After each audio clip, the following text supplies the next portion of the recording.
everyone, it's Nicole back with another vlog, this time recounting my week in Yellowstone and Gran Teton.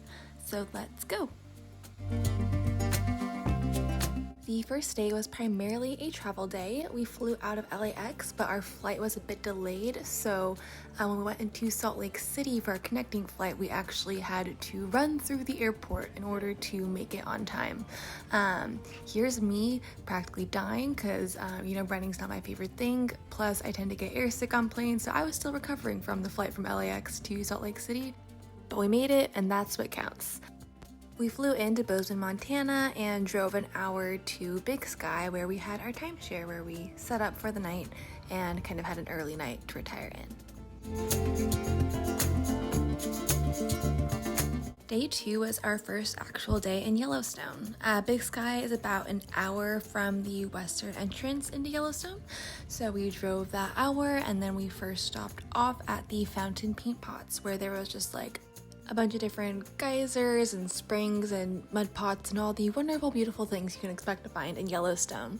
We saw probably my favorite geyser of our entire trip there. It was just really kind of big and you got to be able to get close to it, and it kind of sounded like you were like at the beach listening to the waves break in the ocean, and it was just super duper cool and really enjoyed being able to see that.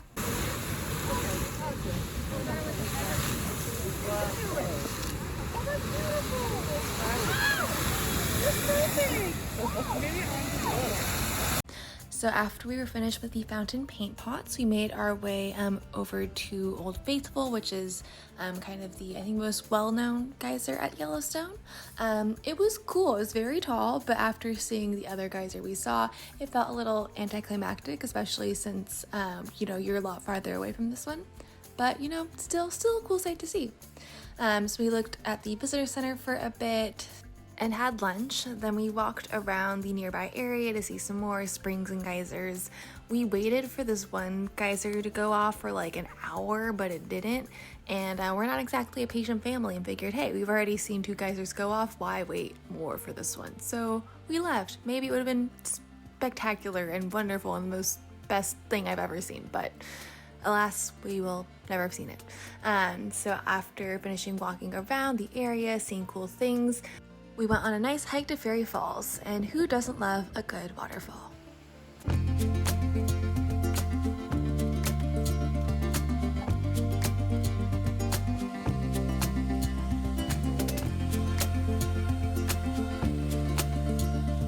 Day 3 was another Yellowstone day. We first went to the Norris Geyser Basin to check out some of the geysers there. On our way back, we got a little stopped up in some traffic because if you didn't know, there are a lot of bison who roam Yellowstone, and if they're in the road, you just have to wait for them to leave before you can pass them by or do anything like that. So there was this one singular, very big bison who I guess decided he wanted to stop traffic for the day. And you know what? That's his right. It started raining quite a bit at this point, so we had to just kind of stop in the car to eat lunch, and then we drove by Firehole Falls. Once again, it was a bit rainy, so we didn't have a chance to kind of stay out much and see much, but it was still pretty cool. It's raining. The rain let up for a little bit, so we drove down to the Upper Geyser Basin area and saw some more cool springs and geysers and things. There was also some cool lightning going on, which also was heralding, once again, more rain, so we decided to call it for the day. Day 4 was our first day in Gran Teton National Park. It was about a 4-hour drive from where we were. Once again, thanks to my dad for all the driving. So we stopped at the visitor center and had some lunch, and then we decided to kind of loop our way around the park. So we first stopped at the Mormon Road District, and then we kind of continued on the loop, seeing some very cool and beautiful sights. We eventually made our way back around the loop to the Lee Lake Trailhead, which we took for a little bit, went for a nice little hike, and then we kind of headed back into town where we stopped off at Snake River Brewing Company, where we had dinner, and it was a nice end of the night. Day 5 was our last day in Gran Teton National Park. For breakfast, we got some pastries from Persephone. Then we headed into the national park and took the shuttle boat across Jenny Lake in order to do the hike to Inspiration Point and the Hidden Falls. After seeing those different kind of points of interest, we continued a little ways on the Cascade Canyon Trail where we saw this lovely moose and her baby just hanging out, and it was very much worth it. We also saw a little baby cub on our way that I did not get on video because I value my life, but it was very cute as well.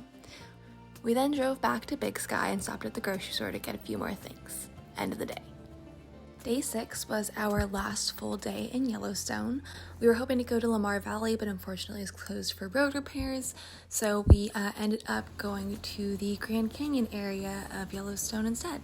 We saw some really cool falls, canyons, as you may have guessed by the name, and it was some super cool sights.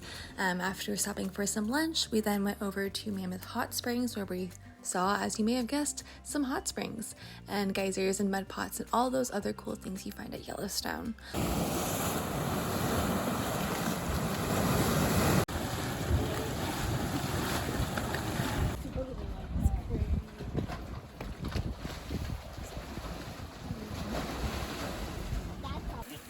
Good job. All right, monster, come on. There's a bird up there. The bird, what's he doing there? I don't know.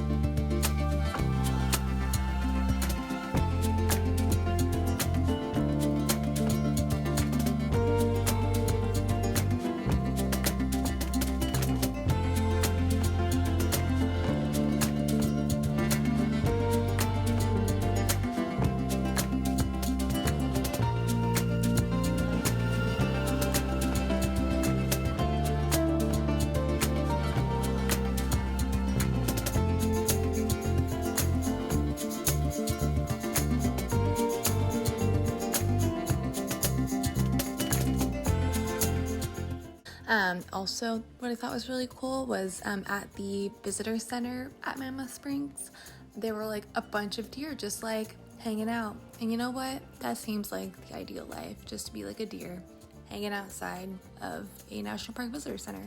So power to them. Day 7 was our chill day to stay at the timeshare. My dad had bought a national park themed Trivial Pursuit earlier in the week, so we played a bit of that. Then I watched some YouTube, and then my dad and I played some card games. For dinner, we went to River House Barbecue, where I got this nice Moscow Mule and this lovely food, although unfortunately they were out of ribs, to my parents' great disappointment. Sorry. Day 8 was our last day in the area, so we started off with a nice hike to Ouzel Falls. We then went to church at the Soldiers Chapel, and my mom wanted to buy some souvenirs after, so we stopped in what I guess might qualify as the town center of Big Sky and hung out for a bit while she went and hunted for some souvenirs. We then drove back into Bozeman where we got lunch at Roost Fried Chicken, and then there was a Barnes & Noble nearby, and I'm a sucker for Barnes & Noble, so we stopped there and I bought some books. We then made our way to the airport for our flight. We had a connecting flight in Salt Lake City where I was able to pick up some dinner from Beechers there to throw it back to our Seattle vlog. And then we eventually made it back into LA around like 10 or 11 p.m. where my brother was kind enough to pick us up from the airport and we drove back home. So that was my week in Yellowstone in Gran Teton National Park. If you've ever been, I would love to hear what you thought. If you haven't been, I hope you do go and let me know what you think. And yeah, I'll look forward to going on more national park adventures. See you guys all later. Bye!